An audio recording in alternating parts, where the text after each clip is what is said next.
Boa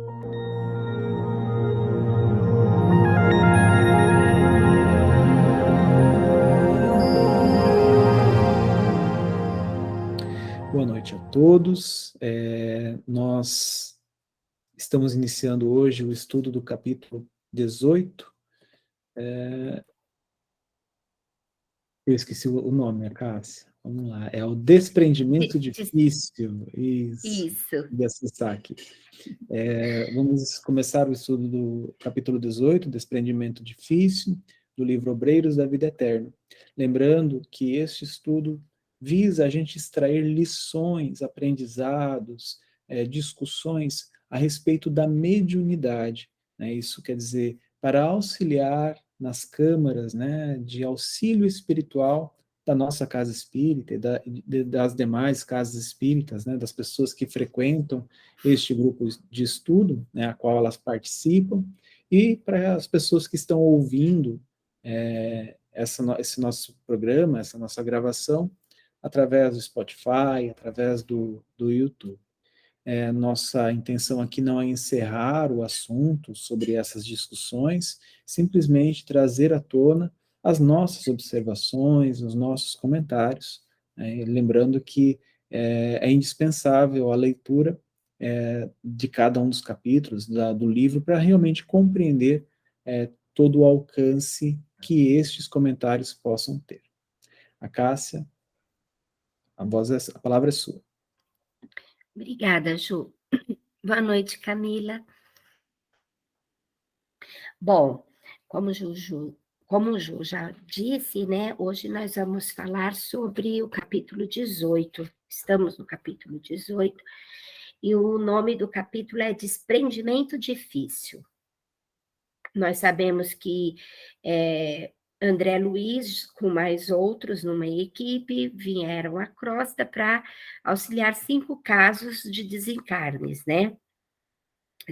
Esse trabalho aí, junto a 5 irmãos que estavam para desencarnar. Então, esse de hoje é o caso do Cavalcante, que estava internado num hospital, em um estado assim de saúde física muito comprometido já, né? Ele estava muito debilitado, a doença já tinha se alastrado, né? Pela região do estômago, né? Do intestino, e a situação dele estava muito grave. Bom, mas vou seguindo aqui dentro dentro do texto, né, do livro. Bom, eles tinham acabado o amparo lá da dona Albina, né, que não desencarnou, que teve um acréscimo lá de misericórdia foi merecedora, né, ou a criança, o espírito que naquele momento era uma criança ainda, no corpo de uma criança, rogou e foi atendido que lhe dessem um tempo a mais, né? E que isso foi atendido porque a filha dela estava grávida. Então, que eles consideraram a missão desse espírito que estava reencarnando, eles tinham assim uma tarefa muito bonita, né? Então, acharam que talvez com o desencarne da dona Albina, a mãe poderia se abalar demais e acabar tendo um aborto. Então, estenderam por mais alguns meses o prazo da dona Albina. E aí eles saíram, então, em socorro em socorro não, em tarefa, né, para ajudar no desprendimento do Cavalcante. E ali, quando eles, né, chegaram lá, estava assim: o pobre amigo permanecia agarrado ao corpo pela vigorosa vontade de prosseguir, jungido à carne. Quer dizer, o Cavalcante, ele estava num estado de saúde muito precário. Se vocês leram o capítulo, vocês vão se lembrar bem disso. Porém, ele tinha tanta vontade de viver, ou melhor, ele tinha tanto medo de morrer, que ele estava muito preso ainda ao corpo físico. eles tinham tentado uma intervenção, eles que eu digo a espiritualidade, né? No apêndice inflamado, buscando remediar o duodeno, que é a região ali do aparelho digestivo, né? Do estômago, toda aquela região. O duodeno é uma parte, ele faz parte do sistema digestivo, é a primeira porção do intestino delgado e também a parte mais curta desse órgão, e onde ocorre a maior parte do processo digestivo, gente. Isso aqui eu fui pesquisar para ver, né?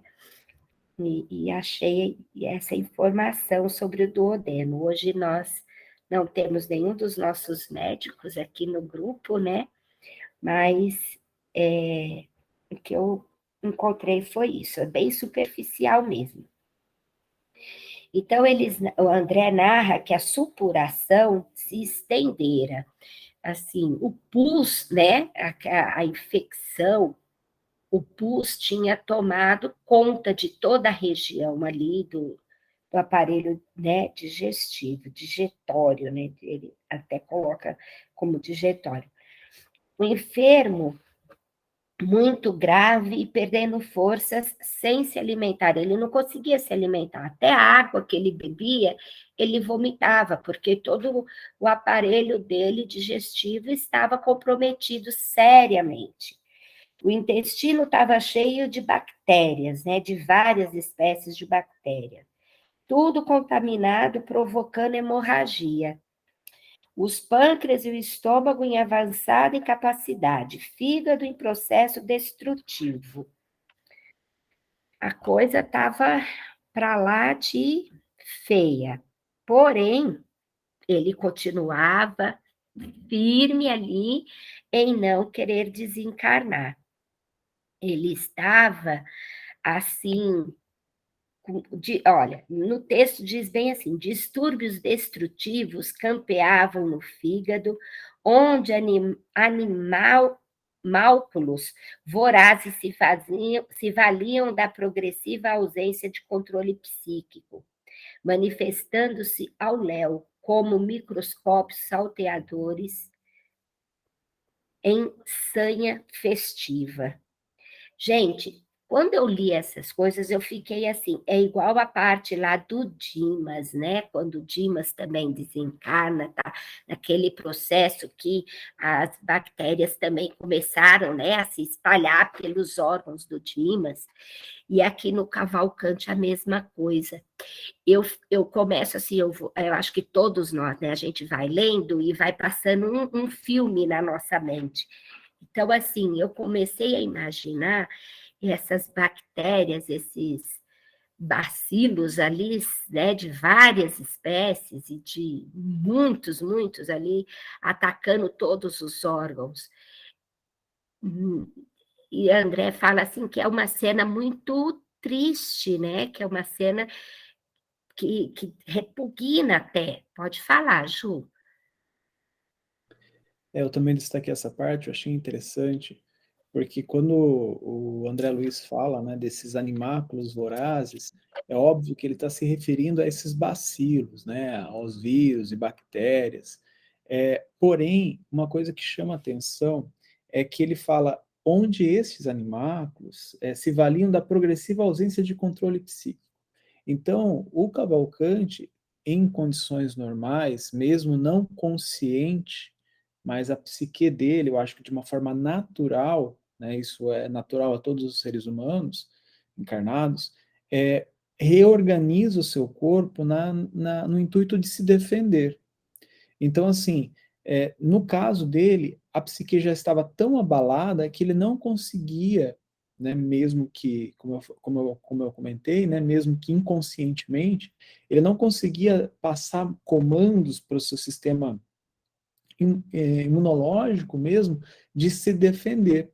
Né? O Décio Iandoli Júnior, que é um médico, palestrante espírita, ele fala muito sobre isso, sobre essa capacidade que nós temos de imantar as nossas células, né? Ele usa muito esse termo, animáculos infinitesimais domesticados, que é um termo que ele cunhou extraindo dos livros do André Luiz. que é justamente essa programação que nós fazemos com a nossa saúde em dia, né? A saúde que eu digo aqui é a saúde espiritual, do corpo físico e psicológico. Então, um equilíbrio entre esses fatores humanos faz com que as nossas células de defesa, os nossos sistemas de defesa atuem de uma maneira ordenada, coordenada. E o que a gente percebe é que aqui no Cavalcante isso já não acontecia mais devido ao distúrbio dele, né? Como você falou muito bem, a proximidade da morte, o medo da morte, né? E a gente vai ver, né, aqui andando no capítulo, tem outros fatores também que agregam a isso e pioraram o caso, né? Mas isso a gente comenta quando chegar aqui no capítulo. Tem sim, Ju. Mas aí, assim, então, essa desarmonia toda ali, ela era crescente, né? Porque ele estava mesmo à beira do desencarne. Mas essa força dele de manter-se vivo e o medo da morte, o medo, ele era, assim, católico. E ele tinha muito medo do que ele iria enfrentar no purgatório, né? De que se ele ficaria por muito tempo no purgatório. Então, ele estava, assim, apavorado, gente, coitadinho. Porém, né, lá no texto diz assim: reconheci, entretanto, ali, naquele agonizante que teimava em viver de qualquer modo no corpo físico, o gigantesco poder da mente, que em admirável decreto de vontade estabelecia todo o domínio possível nos órgãos e centros vitais em decadência franca. Os órgãos e os centros vitais já não tinham mais forças, já estavam assim esgotados. Porém, a mente dele, o poder da mente que nós todos temos, é tão poderoso, é tão forte, que ele conseguia se manter vivo. Ele nem sequer dormia, gente. Ele tinha medo até de dormir e desencarnar. Eles já estavam ali há 4 dias nos cuidados com Cavalcante, quando Jerônimo deliberou que fossem desatados os laços que o retinham. Falou, não, agora chega, né? Vamos desatar esses laços, porque não dá. O doente intuitivamente chamou o capelão, quer dizer, chamou um padre, porque, como ele era católico, né, praticante, ele pediu para chamar um padre porque ele queria se confessar, mas pelo que eu li, ele já tinha feito isso muitas vezes, né? Como o estado dele, do organismo dele, já estava assim em decomposição, pode-se dizer, né? Ele já tinha assim, ele exalava mau cheiro por conta da doença, do estado que ele estava. E o capelão, mesmo assim, foi lá, muito sem paciência, porque, pelo que eu entendi, já tinha ido várias vezes, já tinha escutado várias vezes as mesmas histórias, e Cavalcante, com muito medo, como se assim, se confessou, né?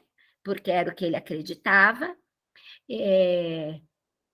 pediu ajuda ao padre para que encontrasse, aí está a maior questão dele se apegar tanto à vida, que ele queria que encontrasse, que o padre buscasse, procurasse pela ex-esposa, pela esposa dele, né?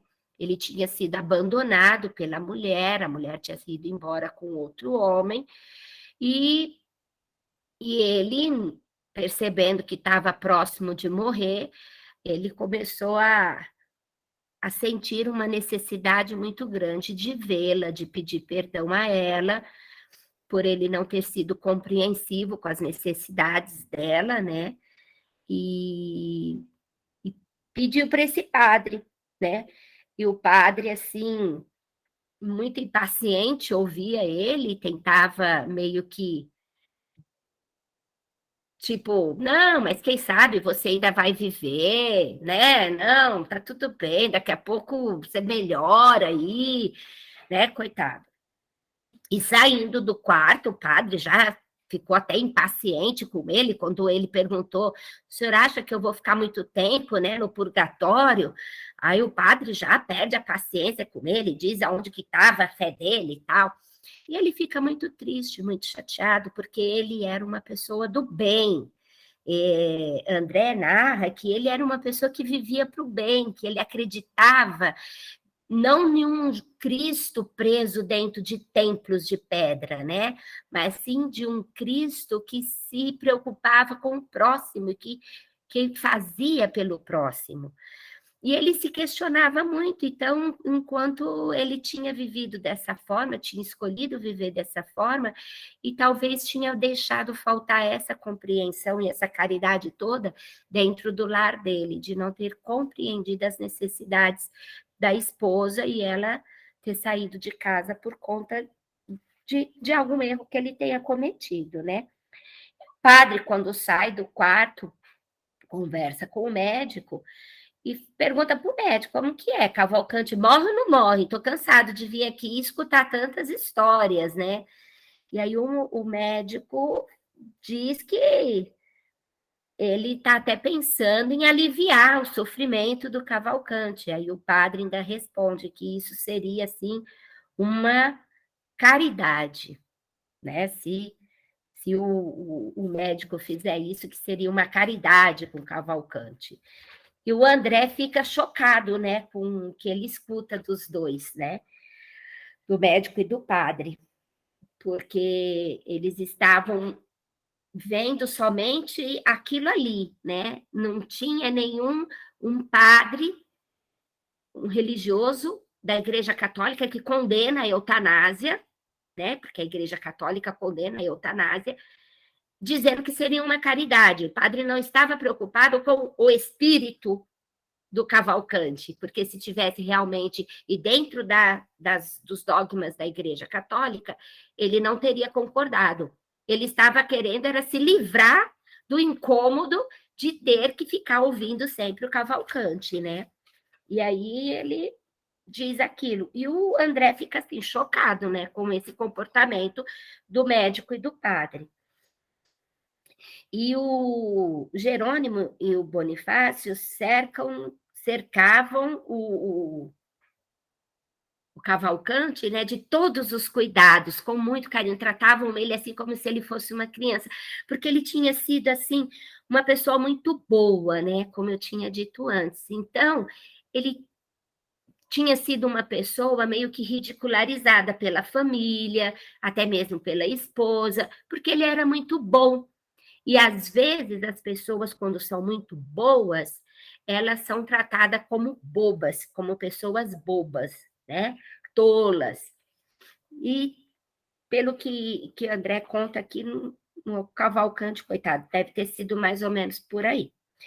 Ele, assim, muito necessitado de atenção, de carinho, de querer desabafar, ele pede para que uma religiosa viesse, né, conversar com ele, uma freira, viesse lá para conversar com ele. E a freira foi, porém não demonstrou também bom humor com as dores do Cavalcante, coitadinho. Ela não lhe foi de grande ajuda, não, né?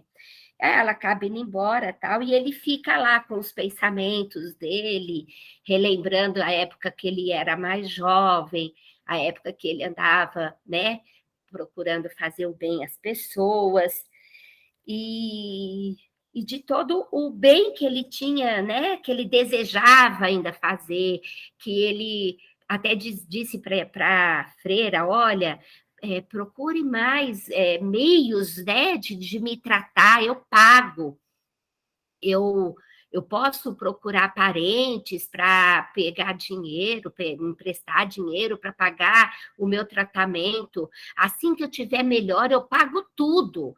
Quer dizer, o medo dele era tanto que ele, sabe, achava que deveria ir atrás de recursos maiores para poder tratar dele. Mas ele não tinha nenhum conhecimento por mesmo que ele tenha sido tão bom, ele não tinha nenhum conhecimento do além-túmulo, né? Ele não sabia de nada, e acreditava de que existia um purgatório, de que existia um inferno, né? E ele temia tudo isso, porque a religião que ele abraçou e que ele seguiu era o que ela ensinava, né? E ele tinha ainda esse desejo imenso de rever a esposa. Ele queria muito, muito rever a esposa.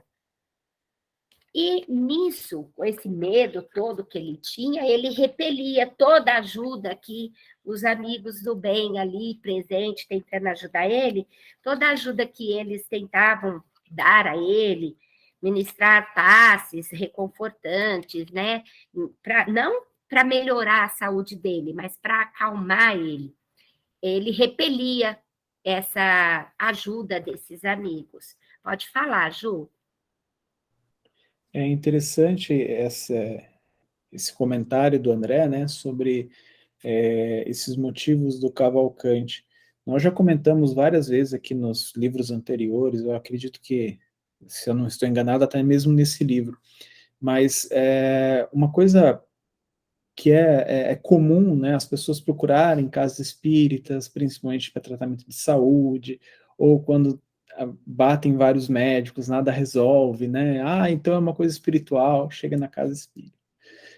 E muitas pessoas procuram também para auxiliar seus companheiros, companheiras, né, familiares, e muitas vezes o que a gente acaba encontrando é este quadro. São pessoas que são muito religiosas, mas que elas são totalmente fechadas ao auxílio de qualquer corrente filosófica ou religiosa diferente. Né? Eu lembro de um caso nas câmaras em que uma mulher solicitou, né, uma frequentadora da casa espírita, espírita, ela é muito espírita, ela e o marido, solicitou um auxílio espiritual para a cunhada, né? E a cunhada é de uma religião diferente do espiritismo, mas muito ferrenha, assim, é muito fechada, só aquela religião que importa e até aquela coisa de os outros todos estão errados, né? Nunca aceitou o espiritismo, nada desse tipo. E solicitaram ajuda. E a gente tentando ajudar, mas uma coisa que várias vezes foi mostrada na corrente pela espiritualidade, que eles só poderiam ir até um ponto, né? O auxílio só estava chegando até um ponto. A partir daquele ponto em diante, ela repelia todo o auxílio. Isso, assim, mesmo os médiums, as pessoas participantes da corrente não sabiam de todo o histórico dessa assistida, né? Percebiam isso. Então, é uma coisa que a gente tem que respeitar realmente. O Cavalcante aqui, ele proibia, né? Ele coibia o auxílio. Ah, o Jerônimo e o Bonifácio poderiam intervir de uma maneira, né, usando seus recursos, eles tinham capacidade para isso, mas é o livre-arbítrio. É a escolha que este espírito fez para ser auxiliado. E é claro que a gente compreende que ele vai ser auxiliado, mas dentro das capacidades de compreensão dele. Então, eles não forçavam, né? Mesmo Jerônimo estando ali junto com Bonifácio, aplicando passes, eu acho que o principal aqui, mesmo que viesse um padre desencarnado, né, para tentar auxiliar ele não aceitava. Ele não iria aceitar. Por quê? Porque a visão dele era aquela coisa, existe a Terra aqui e desencarnou, né, morreu, você vai para o purgatório, como ele deixou bem claro, e não tem essa comunicação, não existe espíritos andando na Terra. Né, isso seria como se fosse, né, a gente vai ver um pouco mais à frente, mas demônios ou espíritos ruins. Né, por quê? Porque a crença é que pessoas boas, elas estão lá no purgatório aguardando o julgamento, enquanto os que estão vagando aqui são aqueles seres que querem mal para a humanidade, querem mal para as outras pessoas. Então, isso é uma convicção dele que impossibilitava esse auxílio mais direto, um auxílio mais incisivo nas questões dele. Né? Então, a gente vai perceber que isso vai acontecer posteriormente mesmo ele bloqueando, como você falou muito bem, né, Cássia? Nem dormir ele queria dormir, justamente para não ter esse problema.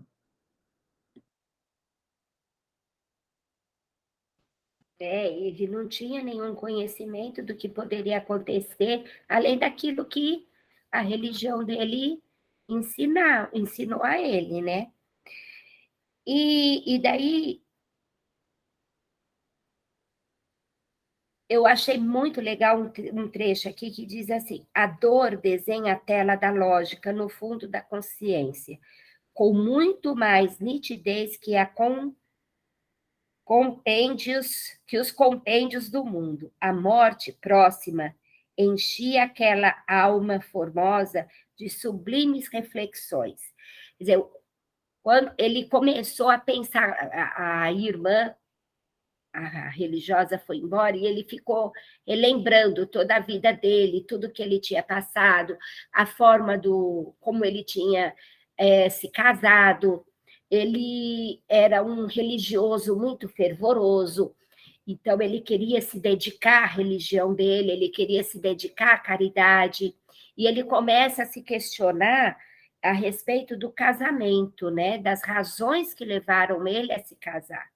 E talvez ele não devesse ter se casado, né, porque ele não tinha condições de fornecer, de dar à esposa aquilo que ela necessitava, porque o projeto de vida dele, o que ele almejava para ele, eram coisas diferentes que não condiziam com um pai de família, né? Com uma família assim, esposa, filhos e tudo. Ele tinha outra visão, então ele começou a se questionar quanto a isso, sabe? Dos motivos que levaram ele, que talvez teria sido melhor ele não ter se casado do que ter se casado, prometido, se comprometido com uma pessoa e não ter dado conta, que ele foi muito caridoso fora e que talvez essa caridade toda dentro do lar não possa ter acontecido, não ter acontecido, né? Mas ele continuava cego para o outro lado da vida. Jerônimo poderia aplicar-lhe recursos extremos, mas explicou a André, né? Porque assim, o Jerônimo ele poderia ir lá e aplicar assim e desenlaçar mais rapidamente Cavalcante. Mas o Jerônimo ele fala uma frase que o André se emudece e que acho que é muito grande para todos nós e serve assim para muitas coisas na nossa vida. Que ele diz o seguinte: ninguém corte onde possa desatar.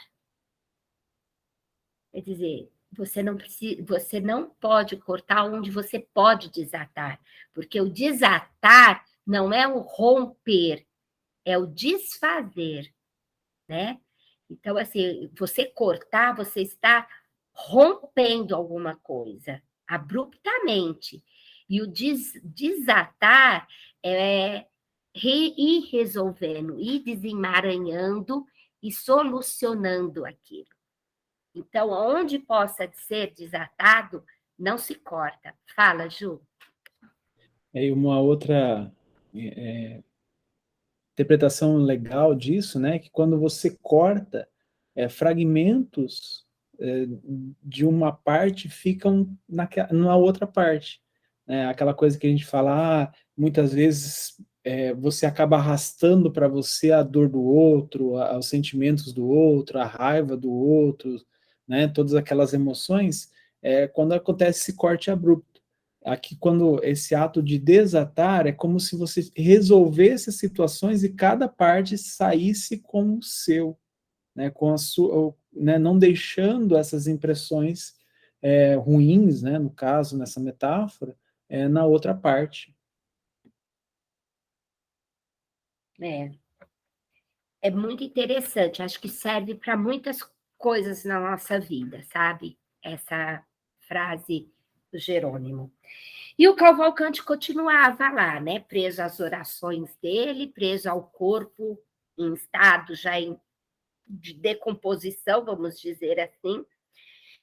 E o André se controlava lá nas indagações, nos questionamentos, querendo saber, porque a esposa do Jerônimo já tinha do Jerônimo, a esposa do Cavalcante já tinha desencarnado, e Cavalcante não sabia, já tinha 1 ano que ela tinha desencarnado, né?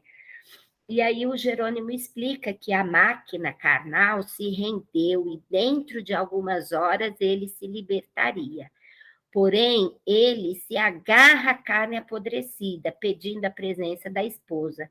Já tinha até aberto pequenos vasos no intestino, que a hemorragia fosse ininterrupta até a noite, para eles fazerem a libertação. Quer dizer, era questão de horas, né? O Jerônimo já tinha aberto alguns vasos lá no intestino para que ele ficasse com hemorragia contínua para acelerar o processo. Aí o Jerônimo pede a Bonifácio que traga a esposa, né? Vai, acha a desventurada ali, né? A moça, e traga ela, porque ele se prende ao corpo e ora para não morrer sem ver a esposa. Então, traz ela. E aí o André pergunta, né? Mas a percepção espiritual de Cavalcante acontecerá? Verá a esposa. O André pergunta se ele iria também ver o quadro espiritual da enfermaria, que era um quadro assim horroroso, pavoroso, né? O André nem consegue se manter em muito equilíbrio ali, muito sereno diante daquele quadro que estava ali, que se vocês leram, vocês vão se lembrar. Tinha vários doentes, e em alguns tinha um sufocando o outro era sugando feridas, né, abertas na perna, enfim, eram tudo credores ali. E aí o André até pergunta, vamos fazer aqui uma limpeza, né, tentar retirar, e o Jerônimo fala, não adianta. Não adianta, porque a gente vai retirar e os próprios enfermos vão atrair eles de volta, porque existia ali entre eles o que? Uma simbiose. É aqueles casos graves que às vezes chegam às nossas casas pedindo ajuda e a gente não pode afastar, de repente, o obsessor do encarnado, porque não tem condições de afastar. Existe uma simbiose, é uma troca de energia constante ali. O encarnado já está viciado, eu vou colocar assim, com a presença daquele espírito junto a ele, já se acostumou e existe uma troca de energia constante. Então, é um trabalho muito lento, muito moroso, muito trabalhoso para conseguir chegar ao ponto de separar um espírito desse do encarnado, né? Porque é um comprometimento bem grave. E ali na enfermaria estava cheio de casos assim. E aí o Jerônimo diz para André que sim, que com a aproximação, né, da morte, o Cavalcante era bem possível, sim, que ele visse esse quadro que estava ali.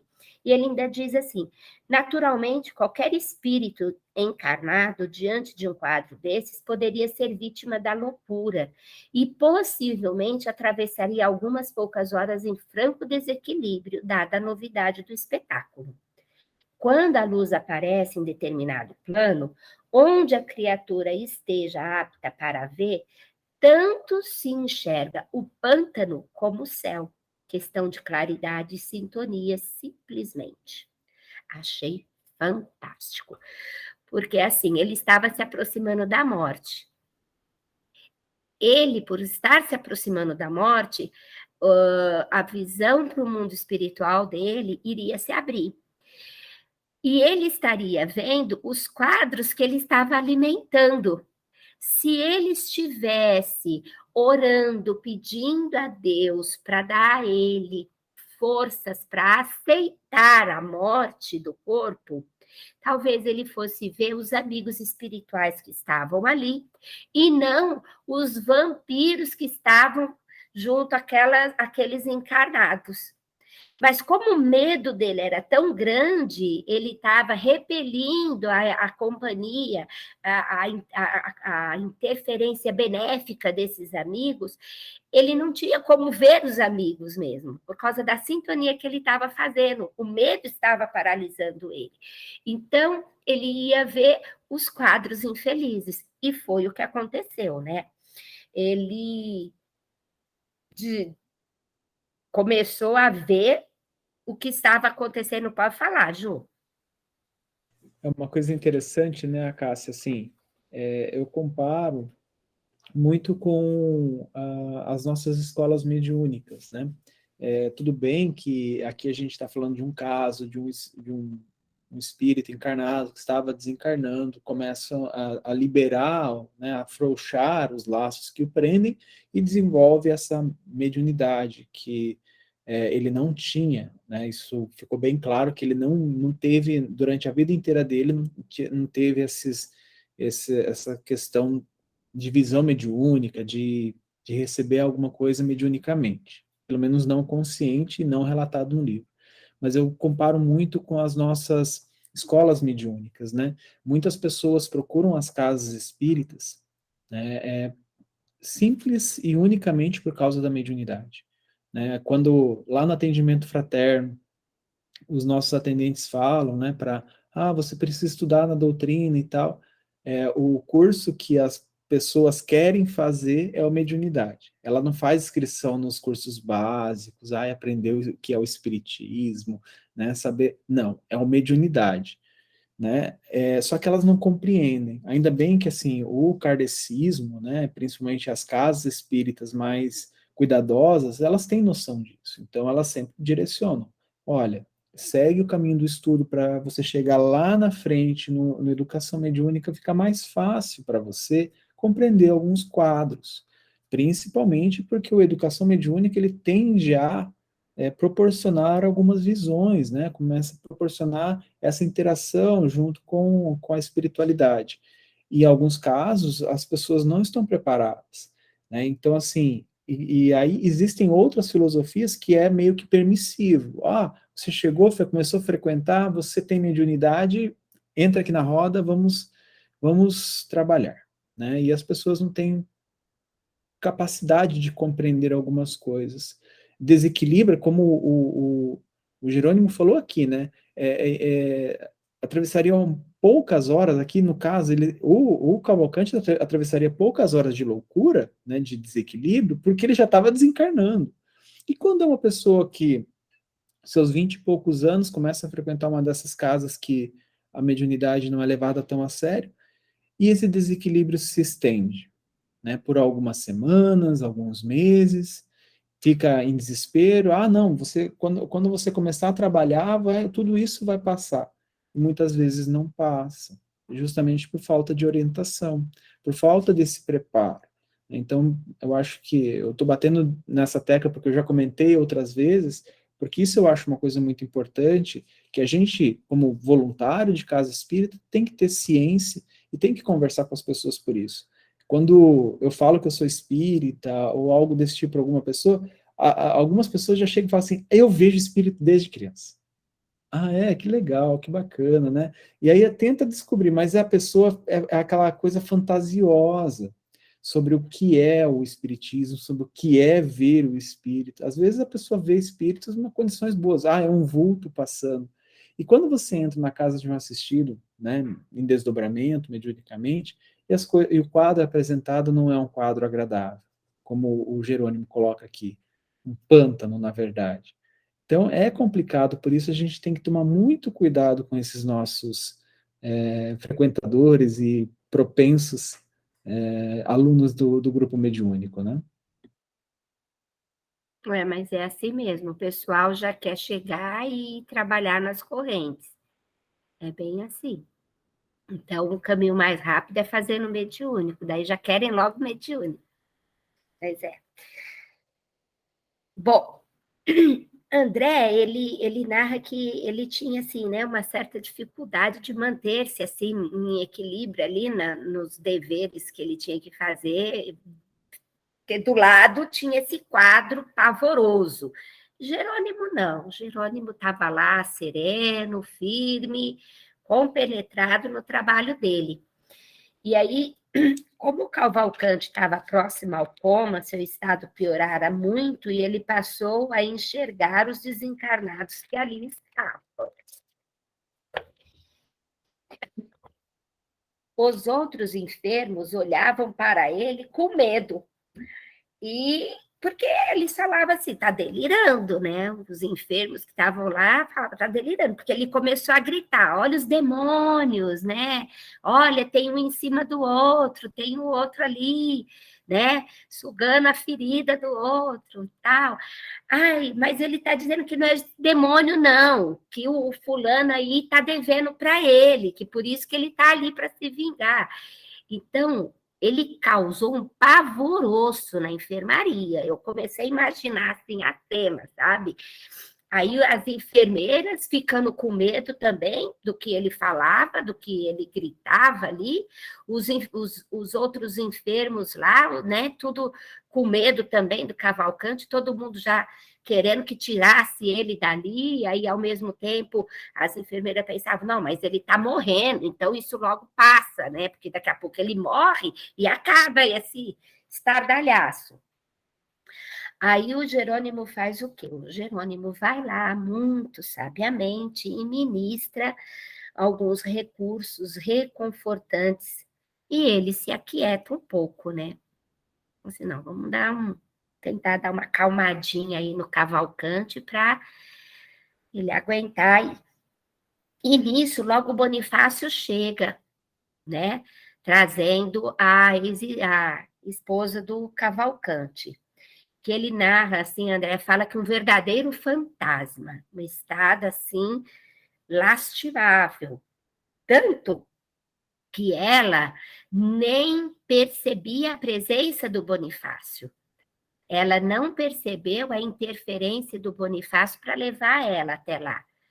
Eu acredito que despertou nela, né, o desejo de ir até lá e acabou indo, mas isso foi tudo por interferência do Bonifácio. Porém, o estado de vibração dela, o estado dela era tão infeliz que ela não percebia a presença dos amigos espirituais também. E quando ela se aproximou do leito do Cavalcante, ela começou a gritar, né?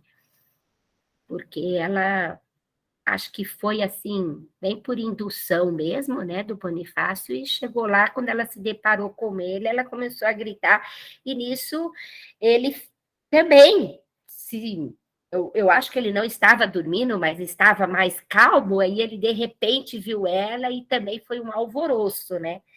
E ele ficou muito feliz de vê-la, muito feliz mesmo, porque, tipo, agora posso morrer. Mas não, né? Aí ele ficou feliz de ver ela antes de morrer e ela começa a lhe pedir perdão. E eu vou ler esse trecho porque eu achei muito legal. Ela diz o seguinte para ele: perdoar-te de quê? Replicou ele, buscando inutilmente afagá-la. Ele diz para ela: eu sim fui injusto contigo, abandonando-te ao léu da sorte. Por favor, não me queiras mal. Não te pude compreender noutro tempo e facilitei-te o passo em falso, colaborando impensadamente para que te precipitasses em escuro despenhadeiro. Não entendi o problema doméstico tanto quanto devia. Hoje, porém, que a morte me busca, desejo a paz da consciência. Confesso minha culpa e rogo-te perdão. Desculpa-me. Então, assim, de fato, Cavalcante era uma pessoa legal, era uma pessoa do bem. Não era só porque a morte estava próxima que ele teve todo esse desprendimento e essa lucidez aí, né, com os compromissos que ele assumiu e não cumpriu, mas sim porque ele era uma pessoa esforçada em fazer o melhor. E isso foi que cobrou dele, né, esse posicionamento, que cobrou dele esse questionamento diante da situação que ele viveu com essa esposa, que fez ele, porque se poderia ele simplesmente estar à beira da morte e ter raiva dela, né? E ter ódio dela. Pode falar, Camila.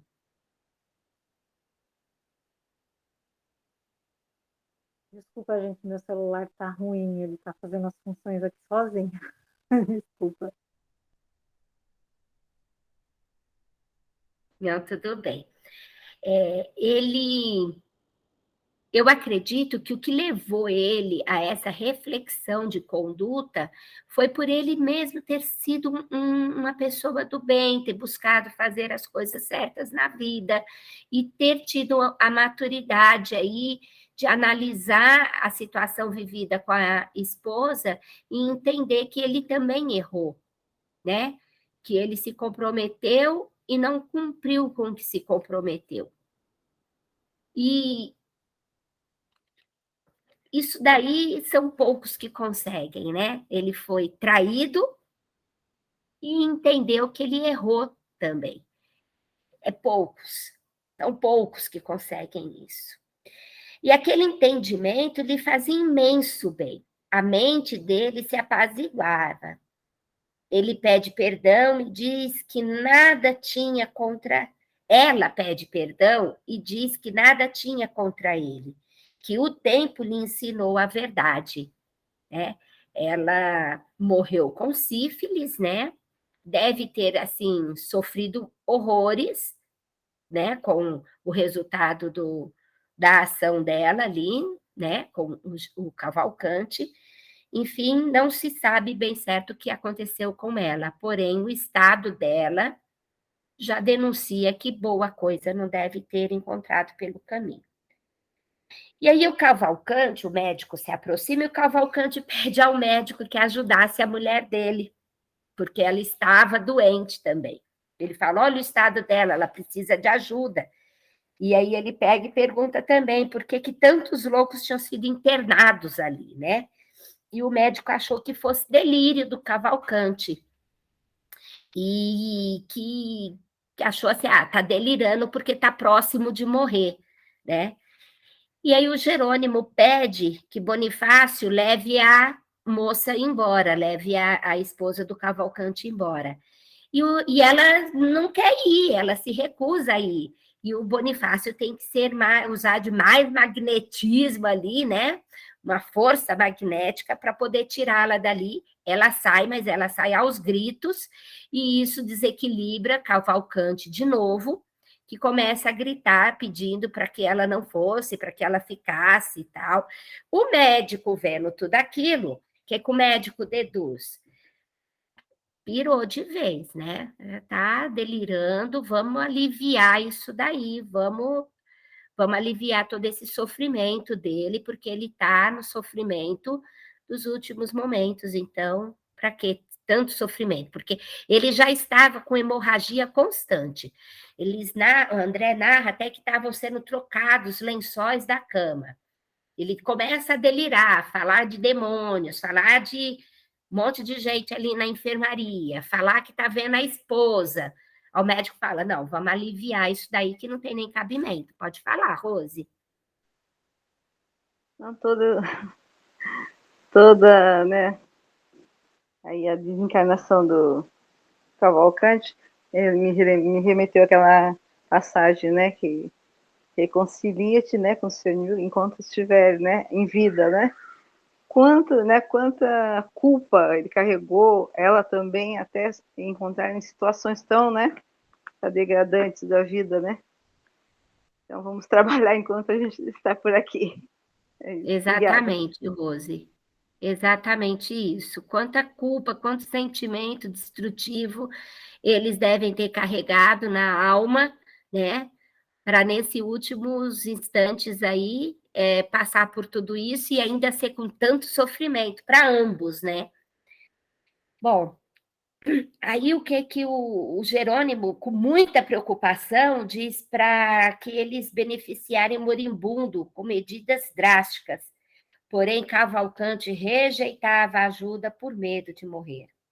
Então, assim, quando eles escutam o médico dizendo, né, vamos aliviar, porque Jerônimo fala, não, pelo amor de Deus, vamos socorrer nós, ele, né? Vamos ministrar. E aí eles começam a aplicar passes no Cavalcante para tentar desenlaçar ele, né? E ele rejeita, ele rejeita, ele rejeita, não aceita de jeito nenhum, o médico vai lá e aplica a injeção nele, que paralisa ele totalmente, né? Ele fica totalmente paralisado, os olhos vitrificados, os músculos enrijecidos. E aí o processo que ia durar poucas horas se estende por muitas horas, né?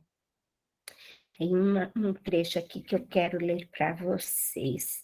Óbvio que vocês leram, mas deixa eu só passar aqui no meu Kindle, porque eu não tenho muita destreza com ele, e aí eu tenho que ficar meio que catando nele, sabe? Passando de página em página.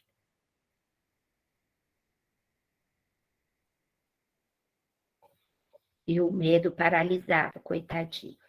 Mas... Ops.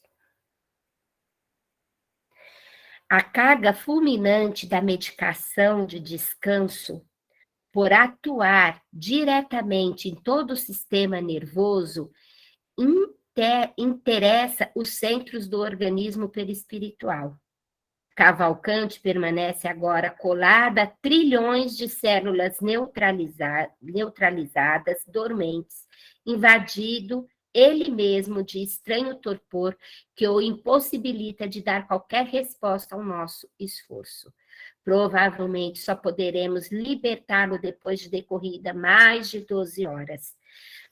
O Jerônimo conta isso para Bonifácio, que retorna, né?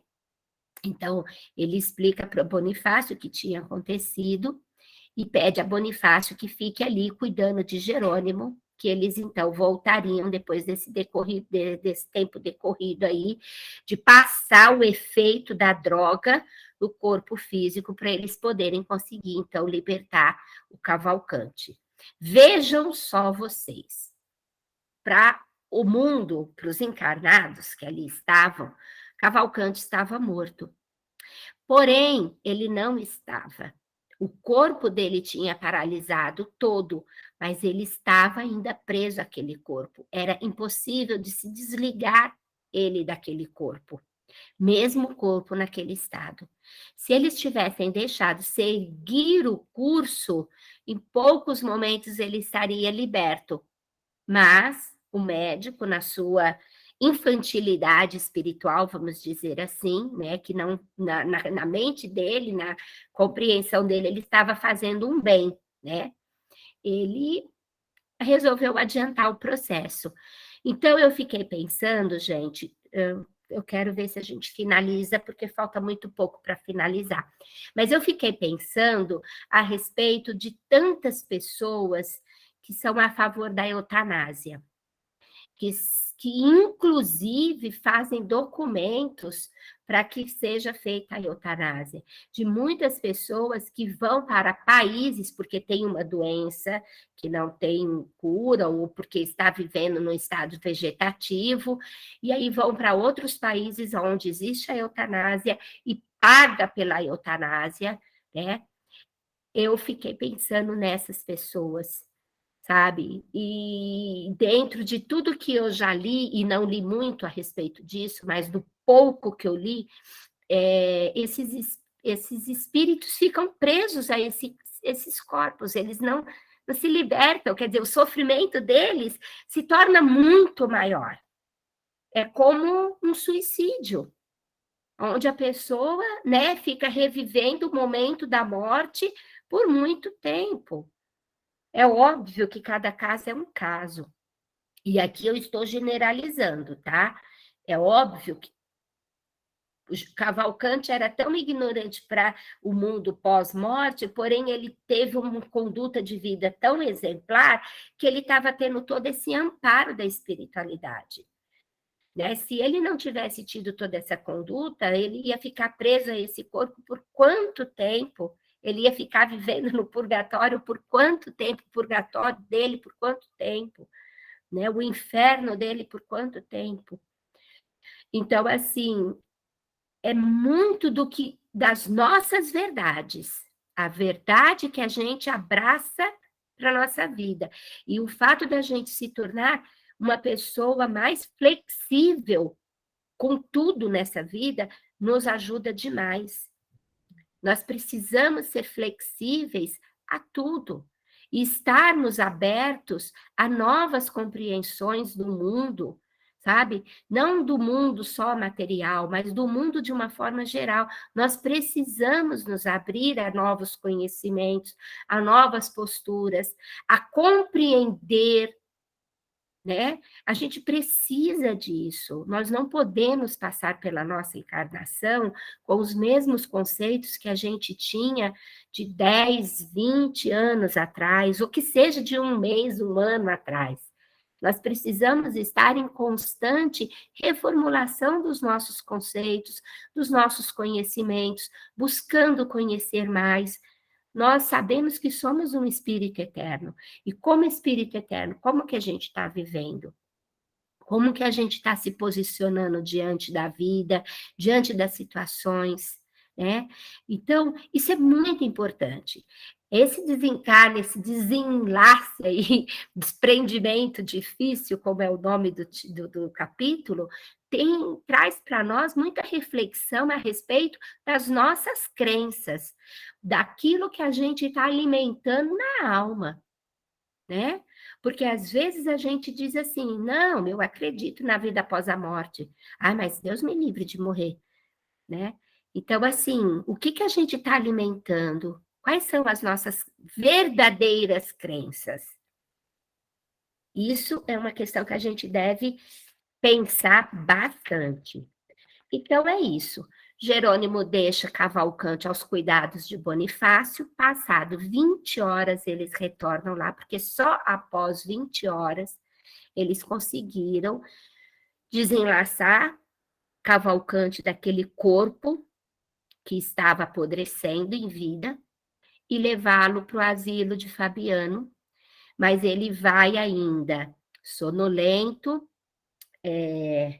apático, desmemoriado e ainda precisando de muitos cuidados. E assim terminou o nosso capítulo. Fica para mim a lição que eu acabei de dizer para vocês, da gente procurar rever sempre quais as crenças que a gente tem alimentado e se essas crenças são limitantes. Porque crenças limitantes, elas nos paralisam. E nós não podemos ser assim, né? Nós não podemos estar paralisados, acreditar somente na doutrina espírita e dizer que ela vai salvar a gente. Não. Não existe religião que nos salva. Não existe. O que nos dá, digamos, vamos pegar aí esse termo, né, de salvação, que não é isso também, mas que seja, é a nossa conduta, é a forma como a gente age, é a forma como a gente interage no mundo, com as pessoas, com as situações, e a vida está nos chamando o tempo todo a crescer, a aprender, né? Então, que a gente, de fato, aí não seja, assim, um Cavalcante tão fechado e não querer, né, ver o mundo além, mas ele estava dentro da verdade dele, gente, e ele acreditava demais em tudo aquilo. E ele era um ser do bem. Então, veja só, mesmo a gente sendo do bem, a gente pode estar paralisado, né?